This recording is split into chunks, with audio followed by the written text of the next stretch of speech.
Hello guys, welcome to Denthistory. So, what is diabetes mellitus?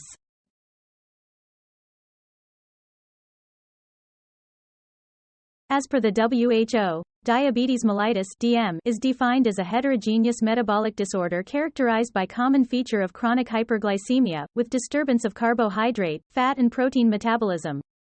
Diabetes mellitus is classified into two types. 1. Type 1 diabetes mellitus, also known as insulin-dependent DM or juvenile onset diabetes.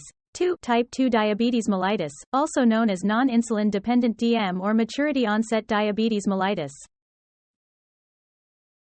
Etiopathogenesis, type 1 diabetes mellitus. The basic phenomenon is destruction of cell mass, usually leading to absolute insulin deficiency. Genetic susceptibility.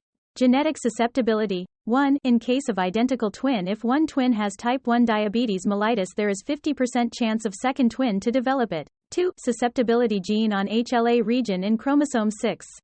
Autoimmune factors. 1. Presence of islet cell antibodies against insulin. 2. Occurrence of lymphocytic infiltrate in and around pancreatic islets termed insulitis. 3. CD8 plus T cell mediated selective destruction beta cells.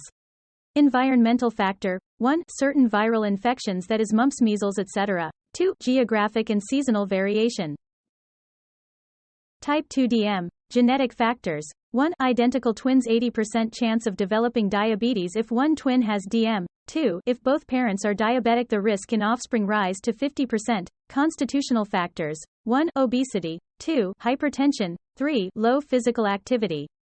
Insulin resistance, impaired glucose utilization, receptor and post-receptor defects due to lipotoxicity. Here is detailed description of clinical diagnosis and characteristics for the patients suffering from type 1 and type 2 diabetes on the basis of age, body mass, plasma insulin, glucagon, glucose, insulin sensitivity, therapy. That's all for today. If you like the video, please like, share and subscribe to Denthistory. Until then, goodbye, and stay safe.